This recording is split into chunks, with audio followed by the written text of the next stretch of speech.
Eloquent ادب کے ویور سے گزارش ہے کہ ہمارے چینل کے پلے لسٹ آپشن کو ایکسپلور کریں اور جتنے بھی آڈیو بکس کمپلیٹ ہو چکے ہیں جیسے داستان ایمن فروشوں کی، شمشیر بے نیام، آخری چٹان اور ایک بت شکن پیدا ہوا، فردوس ابلیس اور نیل بہتا رہا، اندلس کی ناگن، مارکہ کربلا، ان سب آڈیو بکس کو خود بھی سنیں اور زیادہ سے زیادہ شیئر کرنے کی کوشش کریں۔ یہی ہمیں سپورٹ کرنے کا بہترین طریقہ ہے۔ جزاک اللہ۔ بسم اللہ الرحمن الرحیم۔ تیسرا باب، شاہی سراغ رساں۔ لالا شاہین کی یادگار شہر کے جنوبی دروازے سے باہر فصیلے شہر کے پہلو میں واقع تھی۔ یہ کسی زمانے میں شاہی پارک تھا، لیکن آج کل یہاں قبرستان بن چکا تھا۔ خصوصاً طبقہ عمرہ اور سلطان کے خاندان کی قبریں اسی قبرستان میں بنائی جاتی تھیں۔ یہاں درختوں پر الو بولتے تھے اور شاہی باغ کی ساری نشانیاں مٹی میں مل چکی تھیں۔ یہاں دن میں بھی آسبوں کا بسیرا تھا اور کبھی کبھار ہی کوئی شخص اس جانب سے گزرتا تھا۔ مارسی کی بھگی باغ کے اندر داخل ہوتی چلی گئی۔ نو عمر ترک کوچوان اپنے قد سے زیادہ ہوشیار تھا۔ وہ بھگی کو آبنوس کی درختوں کے سائے میں لے گیا اور گھنی جھاڑیوں کے عقب میں کھڑا کر دیا۔ مارسی بھگی سے اتری اور یادگار میں موجودہ بارہ دری کے عمارت کی جانب چل دی۔ اس کی بھاری بھرکم چادر میں خراسان کا دو دھاری خنجر چھپا ہوا تھا۔ مارسی مارتھا کی بیٹی تھی اور اپنی ماں کی طرح ہوشیار اور بہادر تھی۔ وہ اتنی ویران جگہ پر آتے ہوئے ذرا بھی نہ گھبرائی۔ مارسی بوسیدہ بارہ دری کی سیڑھیوں پر پہنچی اور پھر بارہ دری میں داخل ہونے سے پہلے کسی قدر محتاط لہجے میں پکارا، محترم سالار، کیا آپ یہاں ہیں؟ مارسی اگرچہ قاسم کے نام سے واقف تھی، لیکن وہ قاسم کو سالار ہی کہا کرتی تھی۔ مارسی کے پکارنے پر کوئی جواب نہ آیا تو وہ یہ جان کر ٹھٹک گئی کہ قاسم ابھی تک نہیں پہنچا۔ مارسی نے قاسم کا گھوڑا ڈھونڈنے کے لیے ادھر ادھر نظر دوڑائی، لیکن شاید قاسم ابھی تک نہ آیا تھا، حالانکہ اسے مارسی سے پہلے پہنچنا تھا۔ مارسی کو تشویش لاحق ہوئی اور اس کی گرفت اپنے خنجر پر مضبوط ہو گئی، لیکن اگلے لمحے مارسی کے عقب میں موجود جھاڑیوں کی اوٹ سے ایک لمبا تڑنگا نقاب پوش برآمد ہوا۔ یہ قاسم ہی تھا۔ قاسم نے آتے ہی مارسی سے کہا، میں معذرت چاہتا ہوں، دراصل میں کچھ دیر آپ کی ممکنہ تعاقب کا شک مٹاتا رہا۔ میں دیکھنا چاہتا تھا کہ کوئی آپ کے تعاقب میں ہے تو سامنے آ جائے۔ مارسی نے ایک لمبی اور ٹھنڈی سانس لی، لیکن اسے یہ جان کر اطمینان ہوا کہ قاسم ایک محتاط شخص ہے۔ اب قاسم اور مارسی بارہ دری کی سیڑھیاں چڑھ کر نیم تاریک اور بوسیدہ چھت کے نیچے آ گئے۔ بارہ دری کے فرش پر جگہ جگہ گھاس اگی ہوئی تھی، خزاں کا عروج تھا اور خشک پتے ہر طرف بکھرے ہوئے تھے۔ انہوں نے اپنے بیٹھنے کے لیے جگہ منتخب کی اور وہ دونوں بارہ دری کے فرش پر ایک دوسرے کے نزدیک بیٹھ گئے۔ یہ مارسی اور قاسم کی پہلی باقاعدہ ملاقات تھی۔ دونوں ہی خاموش تھے۔ کافی دیر وہ ایک دوسرے کے قریب بیٹھے رہے۔ ان کی نظریں سامنے یادگار کی کھنڈر بنی ہوئی چار دیواری پر تھی۔ دونوں کے دل کی کیفیت عجیب سی تھی۔ وہ ایک دوسرے سے کچھ کہنا چاہتے تھے، لیکن الفاظ کی تلاش میں ان کا ضرورت سے زیادہ وقت صرف ہو رہا تھا۔ بالآخر مارسی نے سکوت توڑا، غالباً آپ نے مجھے یہاں کسی کام کے سلسلے میں بلایا ہے۔ مارسی کے لہجے میں ہلکا سا طنز بھی تھا۔ قاسم چونکا، کام؟ ہاں، واقعی میں نے آپ کو کام ہی کے سلسلے میں بلایا ہے، قاسم نے کسی قدر الجھے ہوئے لہجے میں کہا۔ وہ سوچ رہا تھا کہ کیا واقعی اس نے مارسی کو کسی کام کے سلسلے میں بلایا ہے؟ پھر کام بھی کیسا؟ اس کے سامنے ساری صورتحال واضح تھی۔ مثلاً اسے ابو جعفر پر شک تھا۔ ابو جعفر مارسی کی ماں مارتھا کے گھر آتا جاتا تھا۔ مارتھا راسخ العقیدہ عیسائین تھی۔ سکندر بیگ مارتھا کے زیر سایہ جوان ہوا تھا۔ لامحالہ سکندر بیگ ابو جعفر کے قریب بھی تھا۔ مارسی اپنی ماں ابو جعفر اور سکندر بیگ کے حالات سے واقف تھی، لیکن خود کسی وجہ سے سکندر کو پسند نہ کرتی تھی۔ ہو سکتا ہے یہ وجہ سکندر کا مزاج ہو۔ بہرحال یہ طے ہے کہ مارسی سکندر کے خلاف تھی۔ قاسم اسی طرح کی باتیں سوچتا رہا۔ اب قاسم مارسی سے مزید کیا پوچھتا؟ کیا صرف یہی کہ وہ ابو جعفر کے بارے میں اور کیا جانتی ہے؟ اور اگر صرف یہی بات تھی تو مارسی سے پوچھنے کے بجائے وہ ابو جعفر کے بارے میں براہ راست زیادہ بہتر کھوج لگا سکتا تھا۔ قاسم من ہی من میں سٹپٹا گیا، تو آخر کس بات کے لیے اس نے مارسی کو یہاں بلوایا تھا؟ بالآخر وہ زیر لب مسکرایا اور اتمام حجت کے لیے اس نے وہی سوال کر دیا، میں دراصل آپ سے ابو جعفر کے بارے میں پوچھنا چاہتا تھا۔ نہ جانے قاسم کے لہجے میں کیا تھا کہ یکلخت مارسی کا قہقہہ نکل گیا۔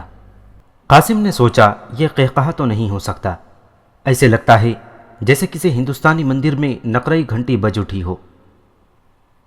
مارسی صرف حسین ہی نہ تھی بلکہ بڑی بھرپور اور پرکشش شخصیت کی مالک تھی۔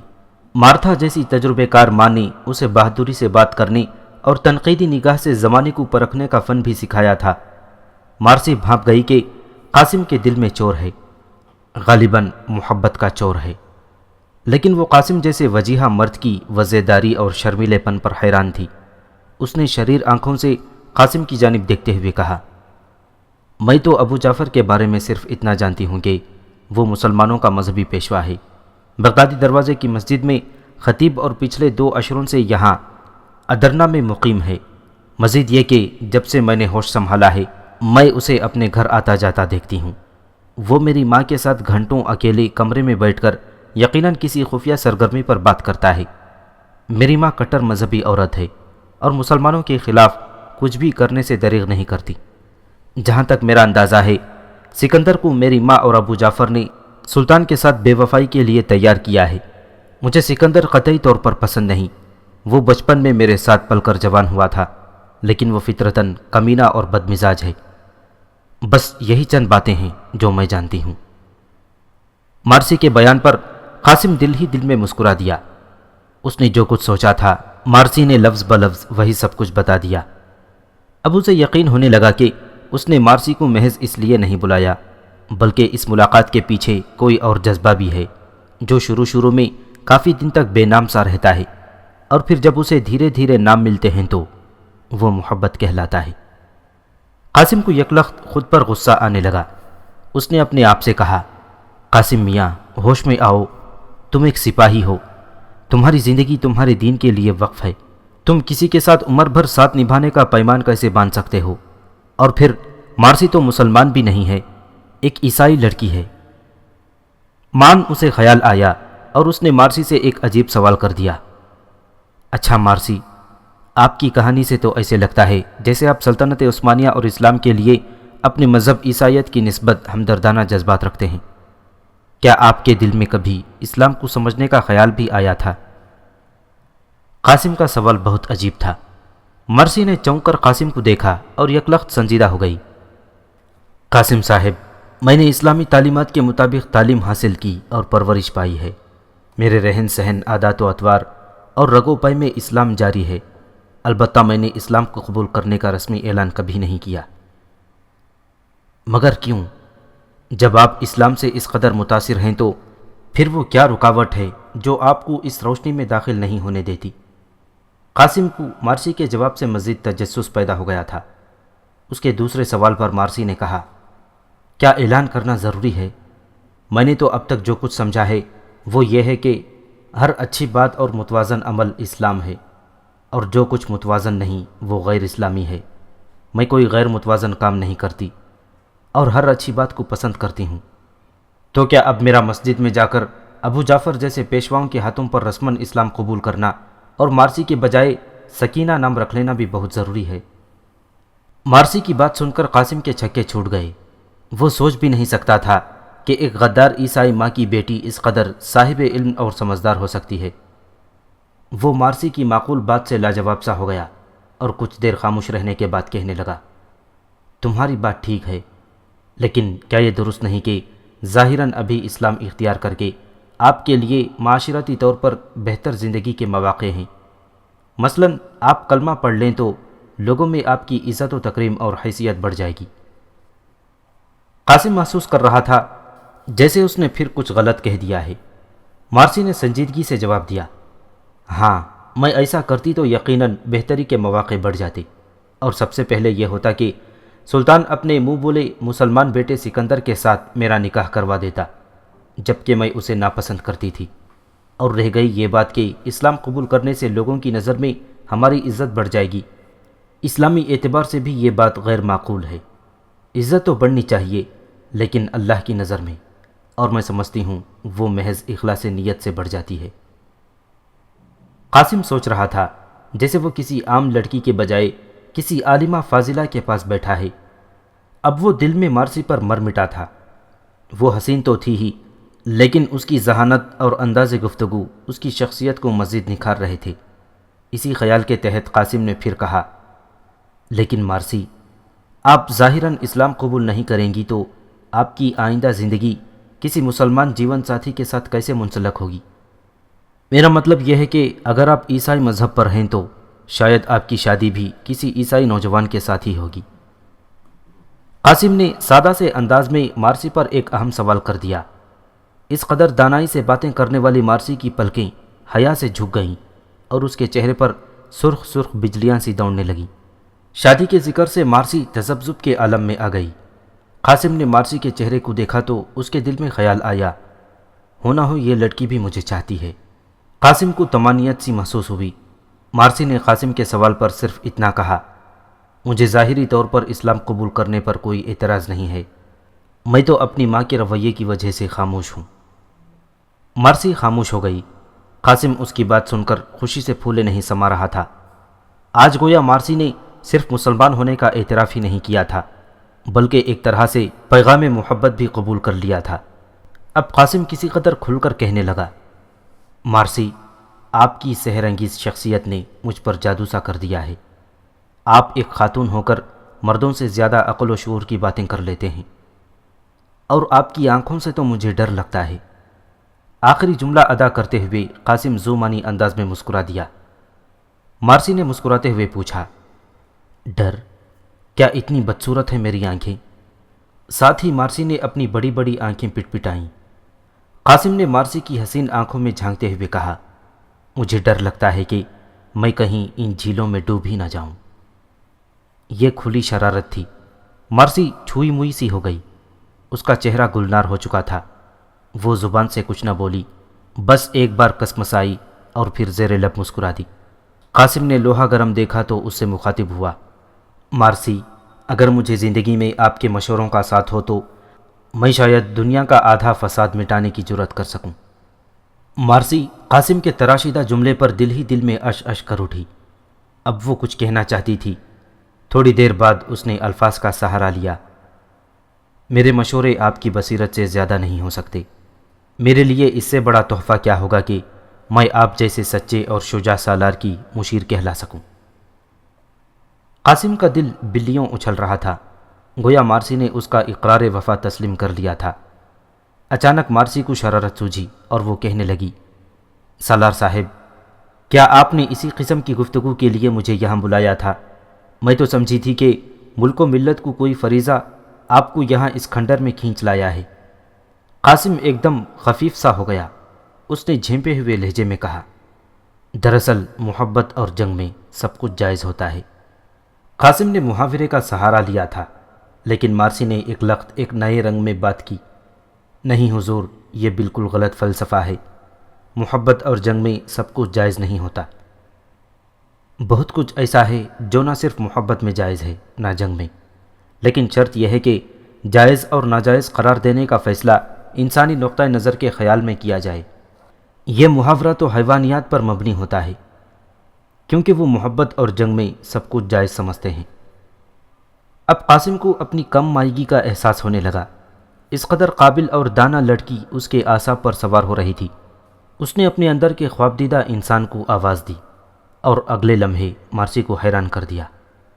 مارسی، اس میں کچھ شک نہیں کہ آپ کی نظر گہری باتیں بھی پرکھ لیتی ہیں، لیکن حقیقت یہ ہے کہ محبت بھی جنگ ہی کا دوسرا نام ہے، یا جنگ محبت کا۔ میں ایک سپاہی ہوں، ملک و ملت کی بقا کے لیے جنگ لڑنا میرا فریضہ ہے، لیکن محبت میرے لیے اس فریضے کی تکمیل کا راستہ ہے۔ اس لحاظ سے میں نے محبت کے لیے بلایا ہو یا ملک و ملت کے لیے، ایک ہی بات ہے۔ قاسم کی خوبصورت بات سے مارسی کی آنکھیں پھٹی کی پھٹی رہ گئیں۔ اب وہ لاجواب ہو چکی تھی، چنانچہ خفت آمیز انداز میں محض ہنس کر خاموش ہو گئی۔ وقت کافی گزر چکا تھا۔ اچانک ایک چمگادڑ کہیں سے اڑی اور چھپاک سے مارسی اور قاسم کے سامنے آ گری۔ ایک لخت مارسی کی ہذیانی انداز میں چیخ نکلی اور وہ بے ساختہ قاسم کی جانب سمٹ گئی۔ اس کے دائیں بازو نے قاسم کے بائیں بازو کو چھوا تو اس کے تن بدن میں بجلی سی کوند گئی۔ مارسی کا دل زور زور سے دھڑک رہا تھا اور قاسم کے سینے میں ایک لذت کے شگوفے پھوٹ رہے تھے، لیکن یہ سب کچھ صرف 2 ثانیے کے لیے تھا اور دوسرے لمحے مارسی قاسم سے الگ ہو کر بیٹھ گئی۔ اس کا چہرہ شرم و حیا کی شدت سے انار ہو رہا تھا۔ اب مارسی نے واپس چلنے میں ہی بہتری سمجھی، کیونکہ اس طرح قاسم کے بدن سے لمس ہونے کے بعد اس کے بدن میں کپ کپی طاری ہو چکی تھی اور وہ کوئی بات کرنے کی ہمت نہ کر پا رہی تھی۔ وہ کانپتے قدموں کے ساتھ اٹھی اور زمین پر پڑے خشک پتوں کو گھورتے ہوئے کہنے لگی، اب ہمیں چلنا چاہیے۔ قاسم کے لیے آج کی ملاقات 22 سالہ زندگی کا سب سے حسین تجربہ تھی۔ قاسم بہت خوش تھا۔ اسے مارسی کے ساتھ مل کر یوں لگا جیسے اس نے ہفتے اقلیم کی شہنشاہیت حاصل کر لی ہو۔ قاسم بھی اٹھ کر مارسی کے ہمراہ قدم بقدم چلنے لگا تھا۔ راستے میں اس نے مارسی سے سوال کیا، سنا ہے ابو جعفر سے تعلقات سلطان کے رشتہ داروں تک بھی ہیں، کیا یہ سچ ہے؟ مارسی نے جواب دیا، ہاں میں نے بھی سن رکھا ہے۔ میری ماں بتا رہی تھی کہ ابو جعفر کے بہت گہرے مراسم شہزادہ علاؤالدین کے ساتھ ہیں۔ شہزادہ علاؤالدین کے ساتھ؟ یہ آپ کیا کہہ رہی ہیں؟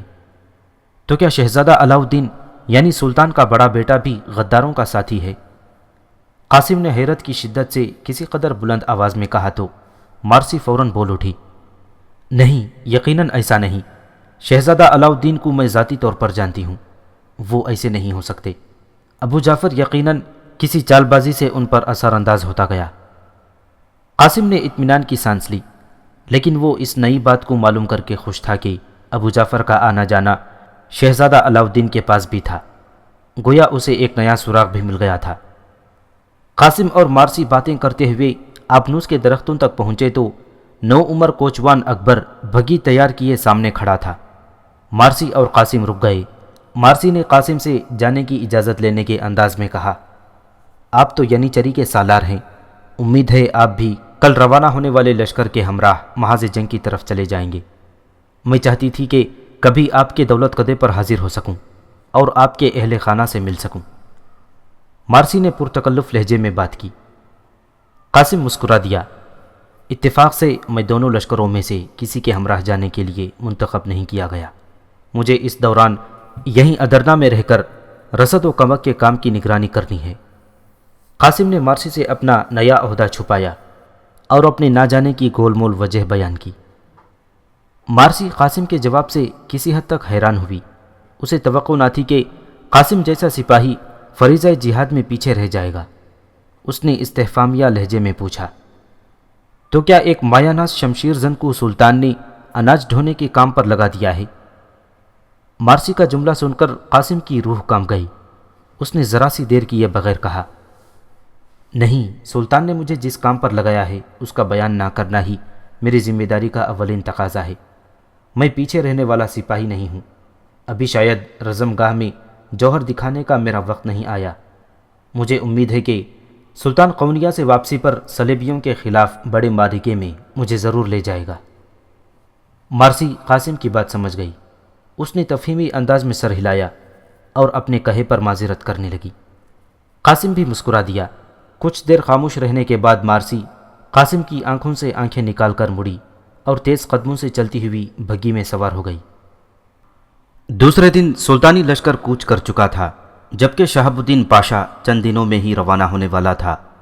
قاسم کے دل میں میدان جنگ سے دور رہنے کا کچھ ملال تو پہلے ہی تھا، لیکن مارسی کی بات اس کے دماغ میں نشتر کی طرح اتر گئی تھی۔ وہ چاہتا تھا کہ میدان جنگ میں صلیبی پہلوانوں کے پنجے سے پنجہ لڑائے، لوہے سے لوہا ٹکرائے اور صلیبی بزدلوں پر یہ واضح کر دے کہ مکے کے عرب آج بھی خالد بن ولید جیسی شجاعت اور قوت و جبروت کے مالک ہیں۔ لیکن اسے ادرنا میں رہنے کا حکم مل چکا تھا۔ وہ انہی خیالوں میں گم ینیچری کے خیامگاہ کی روش پر چل رہا تھا۔ اس کا ذہن ساتھ ہی ساتھ اپنے اگلے منصوبوں پر بھی سوچ رہا تھا۔ اگلے چوک پر وہ رک گیا اور ایک ثانیے کے توقف کے بعد بائیں جانب کے روش پر مڑ گیا۔ وہ آغا حسن سے ملنے کے لیے جا رہا تھا۔ آغا حسن ینیچری کا 10,000 سالار تھا۔ تھا تو وہ بھی نو مسلم، لیکن ایمان کا پکا اور قول کا دھنی تھا۔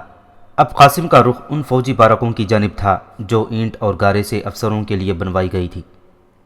قاسم آغا حسن کے کمرے کے قریب پہنچا تو اسے اندر سے قہقہوں کی آواز سنائی دی۔ لگتا تھا اندر خوب گپ شپ ہو رہی تھی۔ قاسم رکے بغیر آغا حسن کے کمرے میں داخل ہوتا چلا گیا۔ آغا حسن کا کمرہ ینیچری کے نوجوان افسروں سے بھرا پڑا تھا۔ یہاں فرش پر سرکنڈوں کی صف بچھی ہوئی تھی اور دیواروں کے ساتھ تکیے رکھے ہوئے تھے۔ قاسم داخل ہوا تو سب خاموش ہو گئے اور قاسم کے استقبال کے لیے اٹھ کھڑے ہوئے۔ قاسم نے سب سے بغل گیر ہونے کے دوران ہی کہا، آج تو محفل کشتے زعفران بنی ہوئی ہے، لگتا ہے آپ لوگوں کی تنخواہیں مل چکی ہیں۔ قاسم کی بات سے سب قہقہا مار کر ہنس پڑے، لیکن سالار امیر خان نے برجستہ جواب دیا، بھائی اپنا تو یہی معسکر گھر بھی ہے اور دنیا بھی، اور یہاں تو ہمارا ہر روز روز عید ہے، ہر شب شب برات۔ سب ایک بار پھر ہنس پڑے۔ امیر خان ینیچری کے افسروں میں سب سے زیادہ ہنسمکھ اور برجستہ گو تھا۔ قاسم نے اندازہ لگایا کہ امیر خان کی بدولت ہی آج کی محفل گلنار رہی ہوگی۔ سب بیٹھ گئے تو کمانڈر اسلم خان نے کسی قدر خشک لہجے میں کہا، حضور تنخواہوں کی کیا بات کی آپ نے؟ سنا ہے بایزید یلدرم کے زمانے تک ینیچری کو خوب تنخواہیں ملتی تھیں اور ادرنا کی عوام کے سامنے ینیچری کا بہت زیادہ مقام اور دبدبہ تھا۔ اب تو ینیچری کو نہریں کھودنے اور پل تعمیر کرنے کے گھٹیا کام پر لگا دیا گیا ہے۔ اسلم خان کی بات سے ایک دم محفل کا رنگ بدل گیا۔ آغا حسن سمیت کچھ افسروں کو یہ بات ناگوار لگی اور کچھ نے اسلم خان کی ہاں میں ہاں ملائی۔ قاسم اب تک ایک ماہر جاسوس ثابت ہو رہا تھا۔ اس نے آتے ہی محفل سے ایسا سوال کیا تھا جس سے وہ ینیچری میں پھیلنے والی ممکنہ بغاوت کے بارے میں ابتدائی معلومات حاصل کر سکتا تھا۔ اسلم خان کی بات سے قاسم کا ماتھا ٹھنکا۔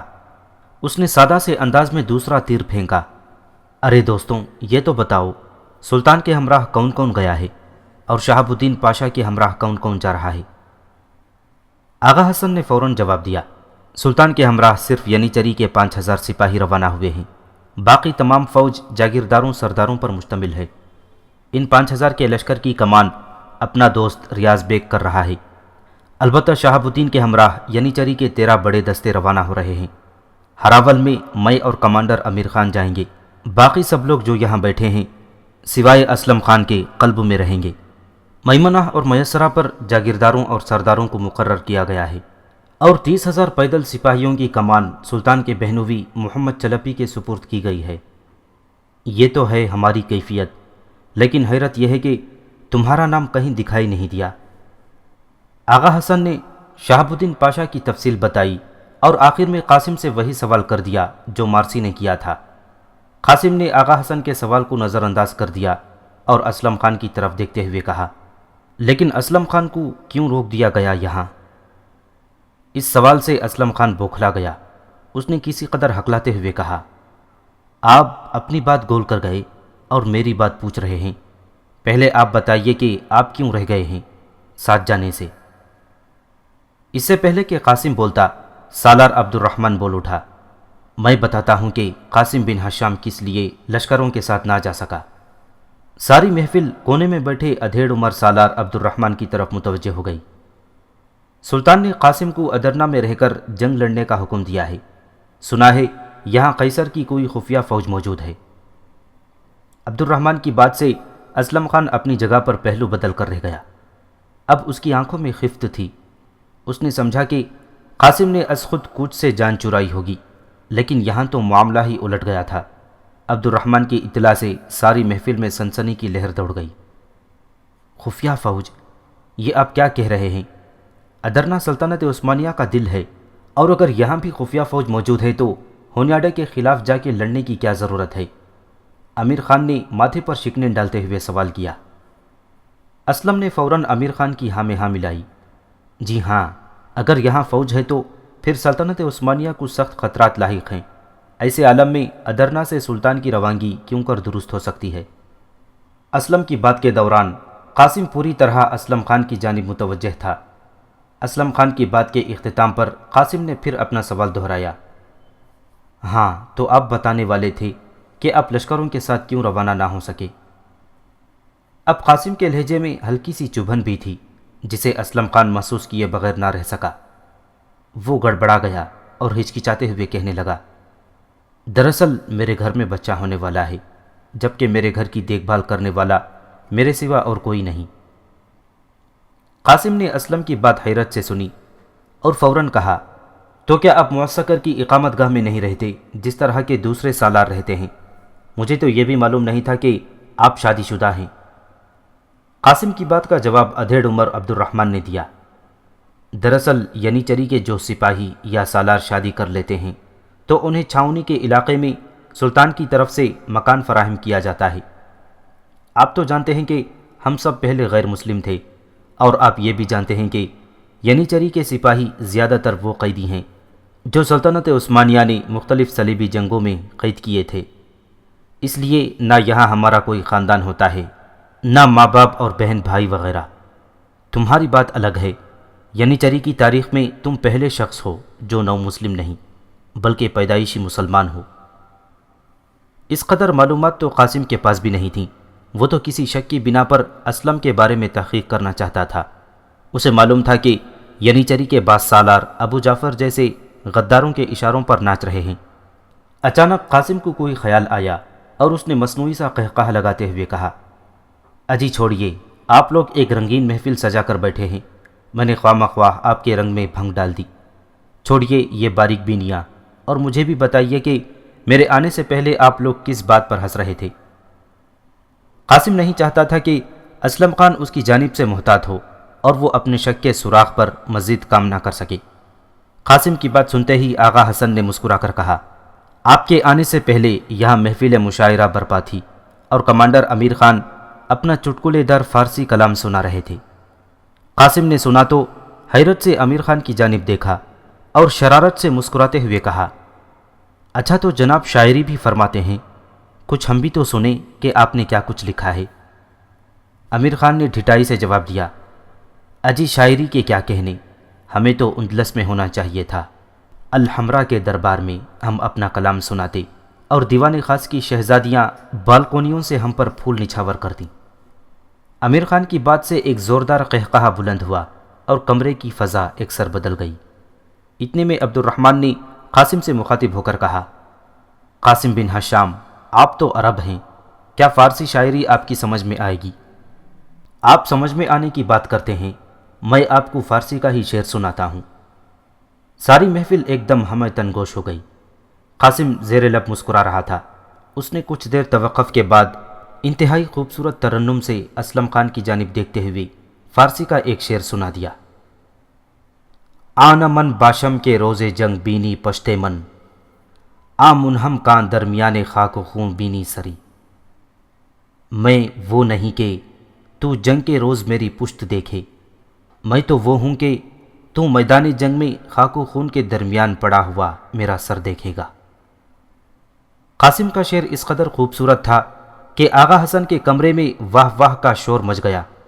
شعر پڑھنے کے دوران قاسم کی نظریں اسلم خان پر جمی ہوئی تھیں، چنانچہ وہ بری طرح جھمک گیا۔ آغا حسن اور امیر خان قاسم کا شعر سن کر وجد میں آ گئے تھے۔ انہوں نے قاسم سے پھر فرمائش کی کہ وہ اپنے شعر کو مقرر ارشاد کرے۔ قاسم نے مسکراتے ہوئے دوبارہ شعر سنایا اور سب نے دوبارہ داد دی۔ اس مرتبہ داد دینے والوں میں اسلم خان بھی شامل تھا۔ ینیچری کے افسروں کی یہ محفل ابھی خوب گرم تھی کہ کمرے میں ایک ادھیڑ عمر شخص داخل ہوا۔ اس شخص کے چہرے پر موجود وقار اور دبدبا دیکھ کر قاسم نے اندازہ لگایا کہ یہ یقیناً ینیچری کا کوئی اعلیٰ سالار تھا۔ یہ محمد چلپی تھا، سلطان مراد خان کا بہنوئی اور شہاب الدین پاشا کے لشکر میں 30,000 کی پیدل فوج کا سالار۔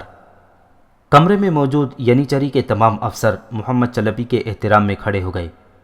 محمد چلپی مسکراتا ہوا کمرے میں داخل ہوا اور سب کے ساتھ مصافحہ کرنے کے بعد آغا حسن کے پہلو میں بیٹھ گیا۔ اس نے فرش پر بیٹھتے ہی تمام سالاروں اور کمانڈروں سے مخاطب ہو کر کہا، سپہ سالار شہاب الدین پاشا نے حکم دیا ہے کہ نئے مہینے کا چاند نظر آتے ہی 2 شنبے کے روز ہمارے لشکر کو یورپ کی مہم کے لیے کوچ کرنا ہے۔ امید ہے آپ سب لوگ تیار ہوں گے۔ ہمارے کوچ میں صرف 5 دن باقی ہیں۔ اس مرتبہ جو مہم ہمیں درپیش ہے یہ پچھلے تمام معرکوں سے مختلف ہے۔ ہم ہونیاڈے کی فوج کے خلاف لڑنے جا رہے ہیں۔ آپ کو معلوم ہوگا کہ پچھلے دنوں صوبہ ٹرانسلوینیا میں ہرمان سٹاٹ کے مقام پر ہونیاڈے نے ہمارے سالار فرید پاشا کو ناقابل فراموش شکست دی ہے۔ اس نے درندگی کا مظاہرہ کرتے ہوئے ترک قیدیوں کو ہنگری کی دعوتوں اور ضیافتوں میں گاجر مولی کی طرح کاٹا اور قیدیوں کا نارواں خون بہایا ہے۔ ہمیں ہونیاڈے سے اپنے شہید سپاہیوں کا انتقام لینا ہے۔ ہونیاڈے کی شاندار کامیابی اور ہمارے دستوں کے پے در پے شکست نے پورے یورپ میں خوش فہمی کی لہر دوڑا دی ہے۔ اس وقت یورپ سے ترکوں کو نکالنے کے لیے ایک زبردست اتحاد قائم ہو چکا ہے۔ شاہ لادسلاس، جو اس وقت ہنگری اور پولینڈ دونوں مملکتوں کا فرمان روا ہے، اس تحریک کا روح رواں ہے۔ اس اتحاد میں ہنگری، پولینڈ، لاچیا اور بوسنیا کی حکومتیں اپنی پوری قوت کے ساتھ شریک ہیں۔ سربیا بھی، جو لارڈ سٹیفن کے عہد میں عثمانیوں کا نہایت وفادار حلیف تھا، اب اس کے جانشین جارج برینیکویچ کی سرکردگی میں اتحادیوں کی صف میں شامل ہو گیا ہے۔ فرانس اور جرمنی نے بھی مظاہرین کی ایک کثیر فوج بھیجی ہے۔ ان کے علاوہ عیسائی لشکر میں یورپ کے ہر ملک سے سپاہیوں کی ایک بہت بڑی تعداد خود آ کر شریک ہوئی ہے۔ اور اہم بات یہ ہے کہ عیسائی اس لشکر کو مقدس صلیبی لشکر قرار دے رہے ہیں۔ روم کے پوپ نے سب سے زیادہ جوش دکھایا ہے۔ اس نے اپنے نمائندہ کارڈنل جولین سیزرائنی کو ایک مسلح فوج کے ساتھ روانہ کیا ہے اور یورپ کے ہر حصے سے اس جنگ کے لیے ایک کثیر رقم فراہم کر کے بھیجی ہے۔ حقیقتاً یہ ایک صلیبی جنگ ہے، اور یاد رکھیے یہ جنگ عیسائیت کے مذہبی جوش نے اسلام کے خلاف چھیڑی ہے۔ جمہوریہ وینس اور جمہوریہ جنیوا کے بحری بیڑے بھی عیسائی لشکر کی مدد کو آ پہنچے، جبکہ بدقسمتی سے ابھی تک سلطنت عثمانیہ کے پاس بحری طاقت نہ ہونے کے برابر ہے۔ اس لیے ہونیاڈے کا خیال ہے کہ ہمارے سلطان کی فوجیں ایشیائے کوچک سے، جہاں وہ قونیہ کے مقام پر امیر کرمانیہ سے جنگ میں مصروف ہوں گی، یورپ میں منتقل نہ کی جا سکیں گی۔ اتحادی افواج بظاہر شاہ لادسلاس کے زیر کمان ہے، لیکن در حقیقت ان کا سردار ہنگری کے سابقہ بادشاہ سیجمنڈ کا ناجائز بیٹا ہونیاڈے ہے، جو اس وقت مسیحی دنیا کا سب سے بڑا ہیرو خیال کیا جاتا ہے۔ محمد چلپی کی زبان میں ایسی تاثیر تھی کہ کمرے میں موجود تمام سالار گمسم ہو گئے۔ محمد چلپی نے ہونیاڈے کے لشکر کا ایک ایسا نقشہ کھینچا تھا کہ قاسم کو اس کی عسکری مہارت اور قابلیت کا قائل ہونا پڑا۔ اس دوران اسے معلوم ہو چکا تھا کہ جنگ کے موضوع پر گفتگو کرنے والا یہ جہاں دیدہ اور باوقار شخص سلطان کا بہنوی ہے۔ قاسم نے مؤدب لہجے میں محمد چلپی سے سوال کیا، سالار محترم، اگر محاذ کی صورتحال اس قدر سنگین ہے تو سلطان معظم کو اسلامی افواج کی قیادت خود کرنا چاہیے تھی۔ محمد چلپی نے چونک کر قاسم کی جانب دیکھا اور مشفقانہ انداز میں مسکراتے ہوئے کہا، آپ غالباً قاسم بن ہشام ہیں۔ آپ کی ذہانت اور شجاعت کا شہرہ قصر سلطانی میں پھیلا ہوا ہے۔ خیر، بہرحال آپ کے سوال کا جواب یہ ہے کہ سلطان معظم خود لڑائی کی قیادت کریں گے۔ ہمارا 80,000 کا لشکر تو محض ہراول دستے کی صورت میں آگے جا رہا ہے۔ لیکن قاسم نے ایک خیال کے تحت پھر کہا، سالار محترم، اگر سلطان معظم کی واپسی سے پہلے ہمارے لشکر کی ہونیاڈے کی افواج کے ساتھ مٹ بھیڑ ہو گئی تو کیا ہماری افواج سلطانی لشکر کا انتظار کریں گی؟ نہیں، اگر ایسا ہوا تو ہم ڈٹ کر مقابلہ کریں گے اور انشاءاللہ سلطان معظم کے پہنچنے سے پہلے دشمن کا صفایا کر دیں گے۔ محمد چلپی کے لہجے میں عزم تھا۔ اس نے گردن تان کر جواب دیا۔ اتنے میں آغا حسن نے سوال کیا، سالار محترم، سنا ہے ادرنا میں قیصر کے خطرناک جاسوس موجود ہیں جو سلطان معظم کے خلاف سازش کر رہے ہیں۔ آغا حسن نے کہا تو سب سالار ہمیں تنگوش ہو گئے۔ محمد چلپی نے جواب دیا، اس قسم کی اطلاعات میرے پاس بھی ہیں، لیکن ابھی کسی شخص پر گرفت نہیں کی جا سکتی۔ جہاں تک قیصر کا تعلق ہے تو قیصر قسطنطنیہ کو شروع دن سے مینڈھے لڑانے، ریچھ کتے اور ٹیٹر بٹیر لڑانے کا بڑا شوق ہے۔ ظاہر ہے اس قسم کا شخص میدان جنگ میں سامنے آنے کے بجائے سازشوں کا سہارا ہی لے سکتا ہے۔ ہم افواہوں پر قابو پا رہے ہیں اور سلطان معظم نے اس کی چھان بین کے لیے ماہر افراد مقرر کر دیے ہیں۔ غالباً محمد چلپی قاسم کا فرض منصبی جانتا تھا، لیکن اس نے سر محفل ذکر کرنا مناسب نہ سمجھا۔ آغا حسن کے کمرے میں دیر تک مختلف موضوعات پر باتیں شروع ہوتی رہیں، یہاں تک کہ نماز ظہر کا وقت ہو گیا۔ سلطان کا بہنوی محمد چلپی اپنے سالاروں سے اجازت لے کر کسی جانب چل دیا۔ اور آغا حسن کے کمرے میں موجود تمام سالار نماز کی تیاری کے لیے نکل گئے۔ اب کمرے میں صرف آغا حسن اور قاسم موجود تھے۔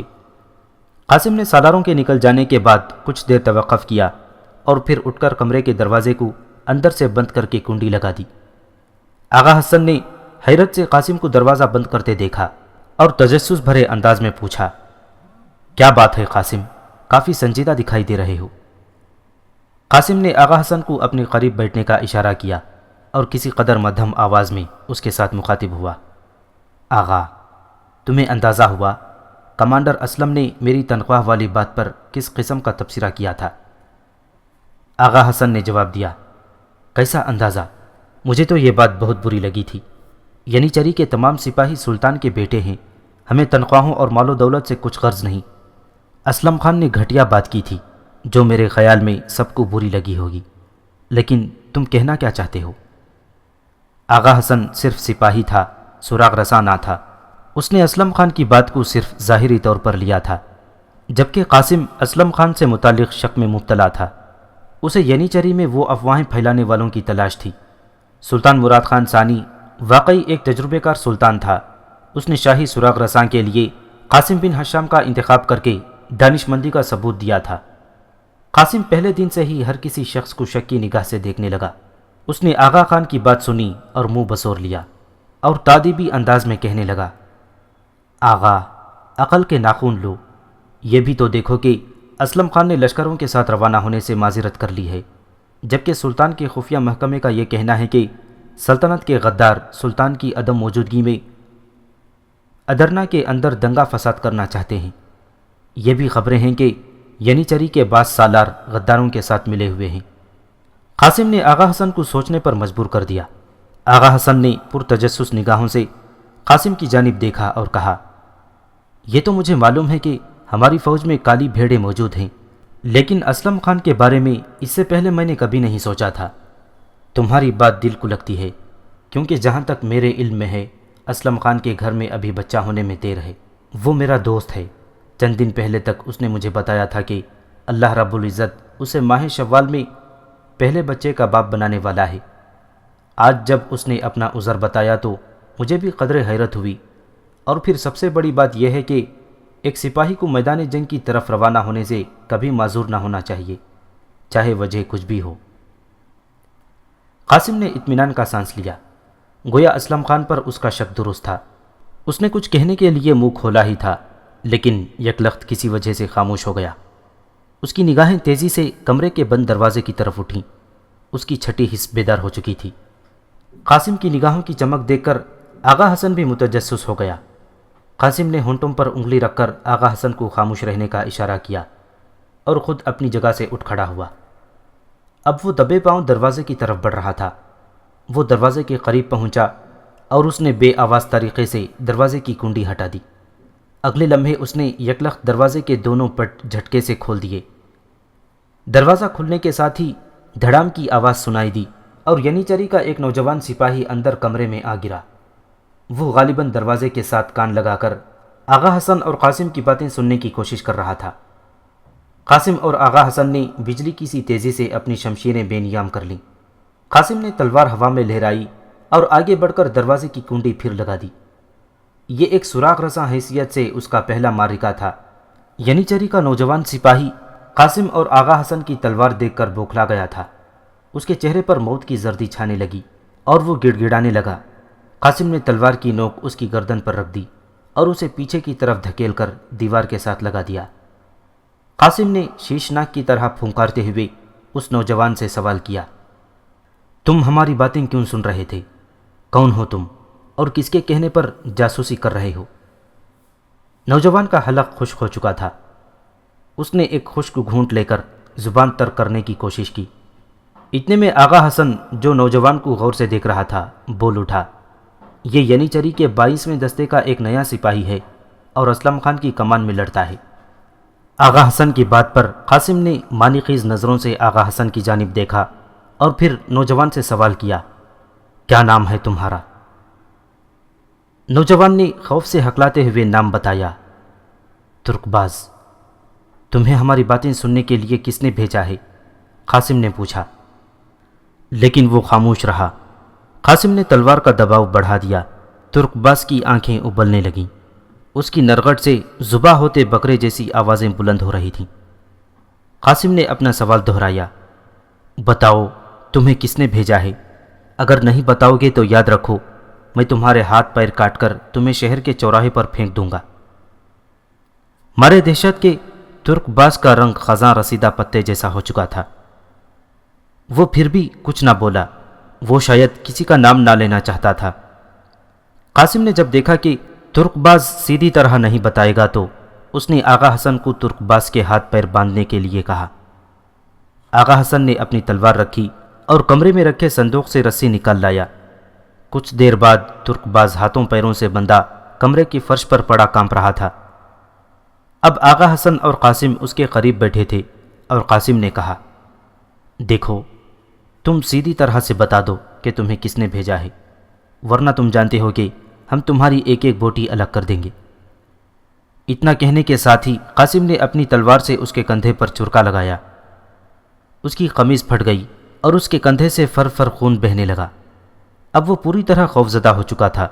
اس نے موت کے خوف سے گڑ گڑاتے ہوئے کہا، مجھے اسودی نے بھیجا ہے۔ اور میں اچانک کمرے کے روشن دان سے ایک تیر آیا اور ترک باز کے حلق میں اتر گیا۔ کچھ لمحے تو آغا حسن اور قاسم کو کچھ سمجھ میں ہی نہ آیا کہ کیا ہوا ہے۔ ترک باز خون میں لت پت تڑپ رہا تھا۔ اس کے ہاتھ پیر بندھے ہوئے تھے اور آنکھیں اپنے حلقوں سے ابھر رہی تھیں۔ وہ مر رہا تھا۔ تیر اس کی گردن پر حلق کے مقام پر پیوست تھا۔ جو ہی معاملہ قاسم کی سمجھ میں آیا، اس نے بجلی کی رفتار سے جست لگائی اور کمرے کا دروازہ کھول کر باہر نکلتا چلا گیا۔ اب وہ بارکوں کے بنے برآمدے میں دوڑ رہا تھا۔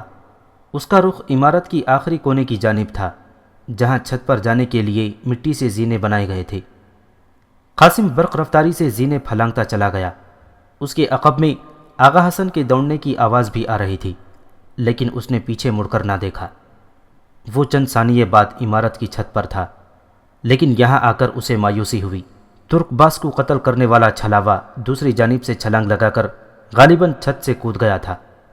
قاسم نے آغا حسن کو چھت پر آتے دیکھا تو چیخ کر کہا، بھاگو، یہاں نہیں ہے، پرلی طرف جھاڑیوں کی طرف دیکھو، وہ چھت سے کود گیا ہے۔ قاسم خود بھی الٹے پاؤں بھاگا اور کسی آندھی کی طرح عمارت کی شمالی سمت میں دوڑ لگا دی، لیکن یہاں آ کر بھی آغا حسن اور قاسم کو مایوسی ہوئی۔ دشمن نکل چکا تھا۔ قاسم اور آغا حسن ایک پورے دستے کے ہمراہ شام تک موثقر کا سارا علاقہ چھانتے رہے، لیکن ترک باز کا قاتل ایسے غائب ہو چکا تھا جیسے گدھے کے سر سے سینگ۔ وہ مغرب کے بعد کمرے میں لوٹے تو قاسم نے کہا، ترک باز کی لاش کا کیا ہے؟ اسے خفیہ محکمے کا سربراہ بہرام خان اپنے ساتھ لے گیا ہے۔ ہم جس وقت قاتل کو تلاش کر رہے تھے، بہرام خان یہاں اپنی کارروائی مکمل کر رہا تھا، آغا حسن نے جواب دیا، اور قاسم نے ایک لمبی سانس لی۔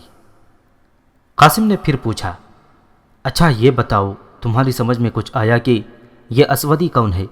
ترک باز نے مرنے سے پہلے اسودی کا نام لیا تھا۔ نہیں، مجھے بھی نہیں معلوم۔ وہ جب اٹک اٹک کر اس کر رہا تھا تو میں سمجھ رہا تھا کہ اسلم خان کہنا چاہتا ہے، لیکن اس نے اسودی کہہ دیا۔ معلوم نہیں یہ اسودی کون ہے؟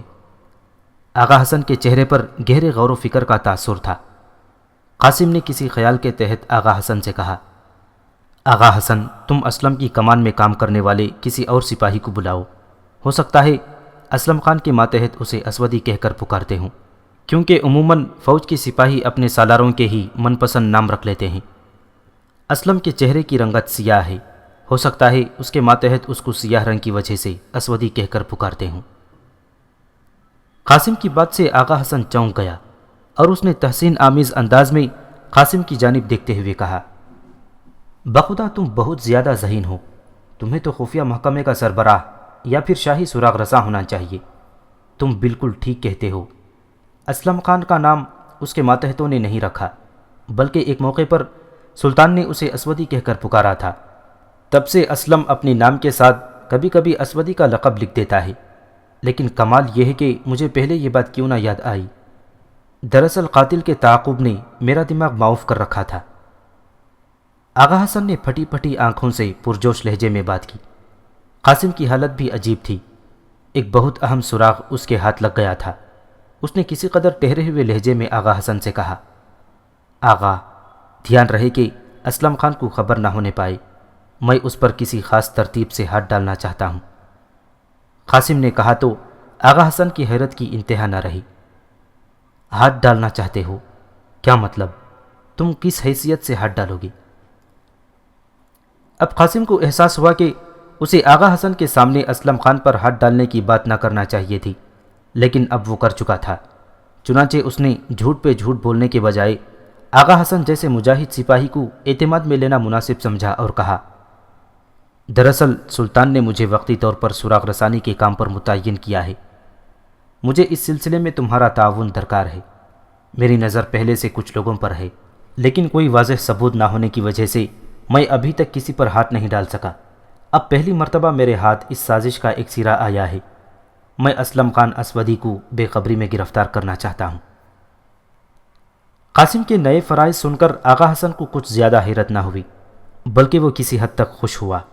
اس نے مسکراتے ہوئے کہا، لیکن اسلم خان اسودی کو تو پتہ چل چکا ہوگا کہ اس کے بھیجے ہوئے سپاہی نے مرتے وقت اسودی کا لفظ ادا کر لیا تھا۔